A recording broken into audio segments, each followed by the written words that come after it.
Je sais pas toi, mais personnellement je n'aime pas trop la fin d'année. Pas que je n'aime pas les fêtes de Noël, mais je déteste ce temps où il fait froid et humide. Heureusement, on a la chance d'avoir le chauffage, mais qui dit mois de décembre dit aussi de faire un point sur ce qui s'est passé en bourse et ainsi continuer à remplir mon tableau et produire l'épisode 2 du suivi de mon plan épargne action. Et les amis, on se retrouve aujourd'hui pour l'épisode 2 du suivi du PEA de 40K € que j'ai mis en place il y a maintenant un mois. J'avais fait l'épisode 1 qui correspond à octobre 2022. Et ça a plutôt bien marché. D'ailleurs, je vous remercie. Vous avez été nombreux et nombreuses à vous abonner suite à la publication de cette vidéo. Donc franchement, merci, ça fait trop plaisir. D'ailleurs, on a passé la barre des 1000 abonnés. C'est incroyable. Jamais j'aurais pensé que ça irait aussi vite. Je sais qu'il y a pas mal de personnes qui sont là suite aux shorts. Mais franchement, ça fait trop plaisir. Et d'ailleurs, il faudrait que je fasse une FAQ des 1000 abonnés parce que c'est... pense quelque chose de pas trop mal. Donc si tu as des questions, n'hésite pas à les laisser en commentaire de cette vidéo et pourquoi pas répondre en vidéo si les questions sont intéressantes et s'il y en a assez. Alors pour ceux et celles qui viennent d'arriver sur cette chaîne, bonjour déjà, je m'appelle Jérémy, j'ai 35 ans, je fais de l'investissement immobilier locatif et de l'investissement boursier et j'ai décidé de mettre en place une suite de vidéos tout simplement sur l'évolution de mon plan épargne action, donc de mon PEA que j'ai sur Fortuneo. Je l'ai depuis plusieurs années, mais j'ai décidé de tout simplement te montrer ce que ça peut donner en termes de statistiques en suivant un DCA. DCA qui est une méthode un petit peu bête et méchante où tu ne réfléchis pas trop, tu fais un apport systématique. En l'occurrence, pour moi, c'est tous les mois et tu renforces une position d'action. Et j'ai décidé de choisir un ETF, donc l'ETF du S&P 500. Avec les dividendes réinvestis, c'est ce qui pour moi donne les meilleures performances. J'ai quand même fait 2-3 recherches et j'avais envie de pouvoir te montrer tout simplement ce que ça peut donner parce que c'est vrai qu'on a tout un tas de vidéos en ligne où on te parle de DCA, où on te parle de portefeuille à dividendes. Là au moins, tu as un suivi réel. Il n'y a pas de bullshit. Si ça monte, je te le montre. Si ça baisse, je te le montre aussi. Et ma stratégie, c'est de faire donc un DCA sur un ETF et pourquoi pas de coupler cet ETF à quelques actions individuelles triées et choisies sur des critères bien précis. En l'occurrence, là, je suis toujours positionné sur l'action Visiomed, qui est une action française tout simplement qui opère dans le Moyen-Orient au niveau de Dubaï, Abu Dhabi, etc. Et c'est ce qu'on va voir ensemble. Donc il va y avoir un point. Je vais passer aussi à un ordre aujourd'hui en live je te parle de ça. En tout cas, je te retrouve sur le PC. Let's go! Et juste avant d'aller sur le PC, je voudrais te dire que si tu aimes ce contenu, si tu as envie de me soutenir et en plus c'est gratuit, n'hésite pas, abonne-toi à cette chaîne, mets un pouce, laisse un commentaire. Vraiment, ça participe au référencement, ça m'aide. Plus il y a d'abonnés, plus il y a de visibilité, plus je peux te proposer des contenus intéressants, plus j'aurai le temps de faire des belles vidéos. Enfin bref, tu as compris, c'est un cercle vertueux. Donc voilà, si tu as aimé, petit pouce, ça fait toujours plaisir. Ce qu'on va faire, on va commencer directement par passer l'ordre pour que tu puisses voir comment ça se passe. Donc là, je vais faire un virement directement de mon compte courant sur mon PEA. Donc je débite le compte courant, je crédite le PEA. Donc j'ai 950 € parce que, merci, j'ai eu des primes de parrainage. Motif, versement. Je savais pas qu'il y avait un motif. Donc je valide. Je vais dans le PEA. Je vois que j'ai bien mon solde qui est apparu et tout de suite la valorisation totale du PEA a augmenté de la valeur du virement. Donc voilà, je viens de faire le virement. On se retrouve avec une valorisation sur le PEA de 40 356 €. Et maintenant, ce qu'on va faire, c'est que je vais passer à un ordre directement avec vous. Donc pour ça, rien de plus simple. On sélectionne la ligne. Donc en l'occurrence, moi, c'est le Amundi S&P 500 parce que je le rappelle, je fais un DCA sur cet ETF-là. Je clique sur plus, je tombe sur cette fenêtre. Donc moi, c'est simple, je fais achat. Je choisis toujours au marché. Généralement, je passe les ordres systématiquement sur le marché ouvert. Mais j'ai pas eu le temps cette semaine de vous faire la vidéo et vu que je voulais vraiment vous montrer comment ça se passe quand on passe un ordre pour que toi aussi tu puisses faire pareil si jamais tu es bloqué, je le fais ce dimanche 4 décembre mais voilà, tu l'as compris, l'ordre sera passé directement demain matin. Là je sais qu'il en faut 31, j'ai fait le test juste avant, ce qui me donne 963 € sur 999 € de disponible. Je te conseille toujours de laisser une petite marge de 30-40 € pour pas te prendre de frais au cas où que ça dépasse ta couverture. De toute façon, je crois que tu as un message d'erreur si jamais c'est le cas. Je clique sur la case, je fais acheter. Là, ça me dit bien que ça va être passé en validité jour, donc l'ordre sera transmis et validé lundi à 9 h, ouverture de la bourse. Et je clique tout simplement sur confirmer. Voilà, donc là, on a bien la réception, comme quoi l'ordre est bien transmis. Donc ça, c'est vraiment pour le passage d'ordre. Ensuite, pour faire un petit point directement sur le portefeuille, on peut voir que j'ai toujours mes 50 000 actions Visiomed. Et avant d'aller plus loin, je voulais vraiment te dire, c'est pas un conseil d'investissement. Quand je te montre tout ça, c'est pas pour que tu fasses pareil. Si tu as envie de faire pareil, bien sûr, je ne pourrais pas t'en empêcher. Et maintenant, c'est ta responsabilité. Ne viens pas me dire si jamais ça baisse que c'était une stratégie qui ne fonctionne pas. C'est ma stratégie, je la mets juste en ligne pour que les gens puissent voir comment ça se passe tout simplement sur le PEA d'un bonhomme qui est chez lui et qui fait ça dans son coin. Et je te montre les résultats, positifs comme négatifs. Et il y a un tableau suivi que j'ai mis en place qui est directement ici.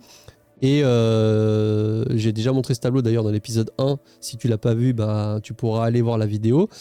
Parce que ce qu'il faut savoir, c'est que sur Fortuneo, par exemple, tu vois, moi j'ai un investissement total de 25 293 €. Alors que je suis sur une valorisation à 40 300. Le delta, c'est à peu près 15 000. Par contre, la plus-value latente au comptant, ça me dit que j'ai que 10 300. Et quelqu'un m'a fait la réflexion, et c'était une bonne réflexion.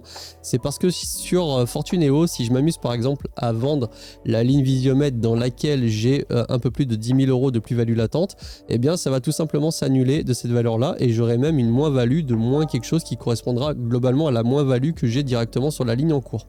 Voilà pourquoi il y a un delta.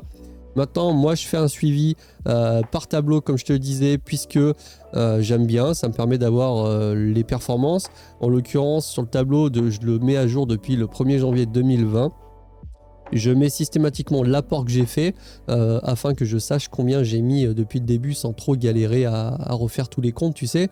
Et je mets la valorisation systématiquement à la fin du mois, au 30 ou au 31, à la clôture. Et à côté, j'ai une variation mensuelle. Donc la variation mensuelle, faites gaffe parce que je prends en compte l'apport, elle est brute. Et simplement, les résultats annuels, eux, sont bruts et nets. Donc brut, ça comprend les DCA. Le net, ça comprend vraiment la performance nette sans les apports du 31 décembre de l'année précédente au 31 décembre de l'année en cours. Voilà comment est fait ce tableau. Et donc, si on repasse donc sur le PEA, eh bien, on peut voir que j'ai toujours mes 50 000 actions du groupe Visiomed. Visiomed qui est actuellement à plus 93% par rapport à mon PRU qui était de 0,23. Et si on regarde l'action, eh bien, ça latéralise pas mal. C'est assez sain.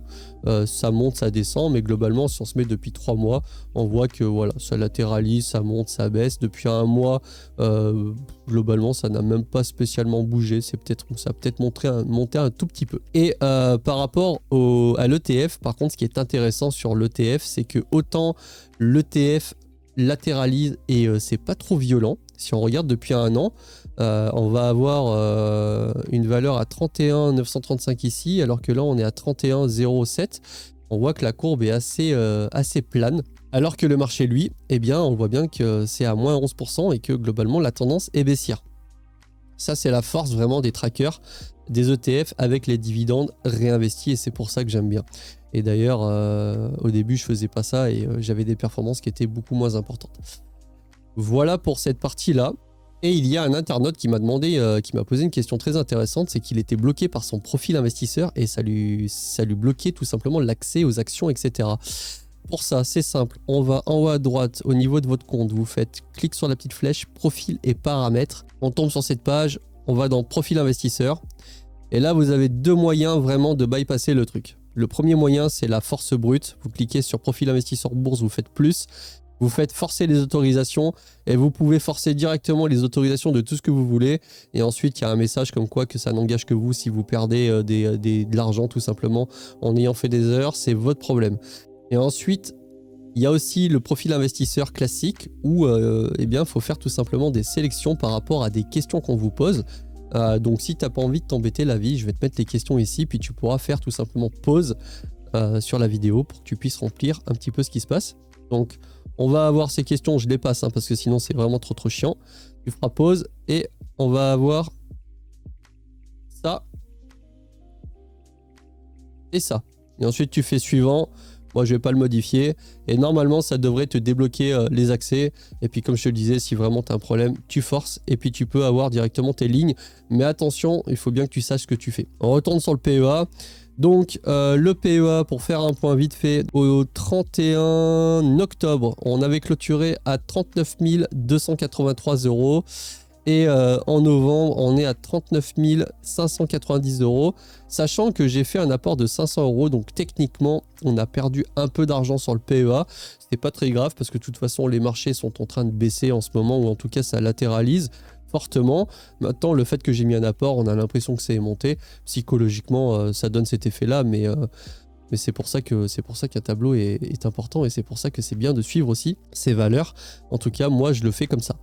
Donc le tableau d'ailleurs est en description de la première vidéo. Si tu l'as pas vu, ben tu iras la voir, c'est plutôt cool. Et puis je pense qu'on aura fini sur le point. Donc là, lundi, va y avoir 31 quantités d'ETF qui seront rajoutées sur ma ligne. Et du coup, comme tu peux le voir, eh bien, il se passe pas vraiment grand-chose. Mais parfois, c'est ça la bourse. Ça peut pas faire que monter ou que baisser. Des fois, il y a des phases un petit peu à vide, comme celle-ci, où c'est sain. Ça baisse un petit peu, certes, mais de toute façon, on est dans une traîne baissière depuis le début de l'année. Donc, il faut pas s'affoler. En tout cas, moi, je ne m'affole pas. J'ai déjà vécu bien pire, ne serait-ce que pendant le Covid, où il y avait des -5, -7 tous les jours. Là, c'est complètement une autre histoire. D'ailleurs, ça serait bien qu'un jour ça se reproduise pour que tu puisses voir un petit peu les ravages que ça peut faire sur un portefeuille. Et c'est dans ces moments-là qu'il ne faut surtout pas stresser. On arrive donc sur la fin de cette vidéo. En tout cas, je te remercie vraiment d'avoir regardé celle-ci. Si tu l'as pas vue, va voir l'épisode 1. Franchement, c'est intéressant. Je pose les bases, je t'explique un petit peu tout ce qui va se passer. Bien sûr, le mois prochain, il va y avoir un épisode 3. Donc, sois patient, ça va arriver.